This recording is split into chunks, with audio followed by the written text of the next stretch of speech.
The issues between Tim and Barb seem to be coming to a head. Both his boy and girl were playing high school soccer, and we were standing on the fence, and Barb had come by and asked Tim a question about something, maybe what they were doing for dinner that night. And just out of nowhere, he looked at me and he said, "I really can't wait until she gets a boyfriend and we can get this divorce going." I didn't really comment about it. I just kind of laughed it off as he did, making a joke, but I don't think he was joking. To Barb's close friends, she would say she hated Tim, that she wanted to leave him, but she couldn't afford to divorce him.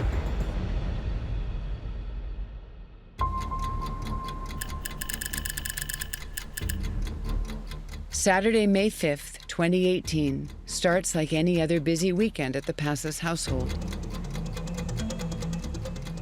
Barb makes the kids breakfast before they catch an early team bus for a soccer tournament. Barb plans to drive to the out-of-town event alone. They gathered their belongings and they rode to the school and caught the bus to the soccer tournament. An hour or so later, Megan drives by their house on her way to work. The garage door was open. Just for whatever reason, it caught my eye. And I noticed that Barb's vehicle was in the garage. Barb had personalized plates that spelled out Pasa, so it was hard to miss. There's I think a house fire at 828. Okay. Yeah. The whole the fire department? At 7:34 a.m., her neighbors notice smoke coming from the Pasas home and call 911. When emergency responders arrive, Smoke is building up heavier. It doesn't look like you have it. the house appears to be in good shape. Copy that.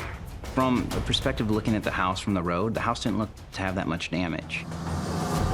Once inside, we could see that the damage was contained to the master bedroom. But inside that room, the destruction is devastating. It was charred, furniture's charred, the bed was burned all the way down to the mattress springs. Clearly, there was an intense hot fire contained to that one room. Small town news travels fast. My sister had called me, and she had heard that the Pasa house was on fire. I said, we need to go there immediately and just see what's happened, if they need anything. When we were walking up to the scene, Copy that. Centerville, 62. We need an ambulance. there was a gurney being wheeled out of the house. Time just stood still briefly.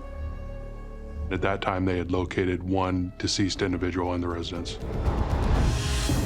and that was Tim Pasa. I did see Barb in the distance in another yard.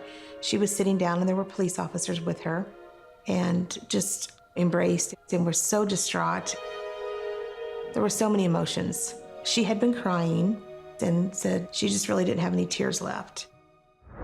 Investigators try to determine what happened. When I initially asked Barb when she had left the residence what it was like, she advised that she had lit a candle in the bedroom because the dog had urinated and she was trying to rid the smell, so she lit a candle and placed it next to the bed.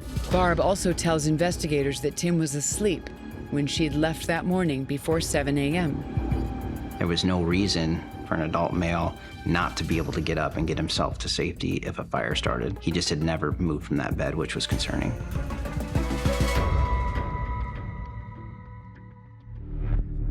Law enforcement try to piece together the tragedy as Barb grieves for her husband.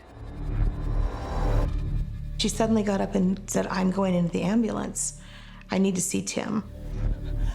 As someone that was just lost their spouse, I didn't think she needed to put herself through seeing Tim, but she was adamant that she was going into that ambulance.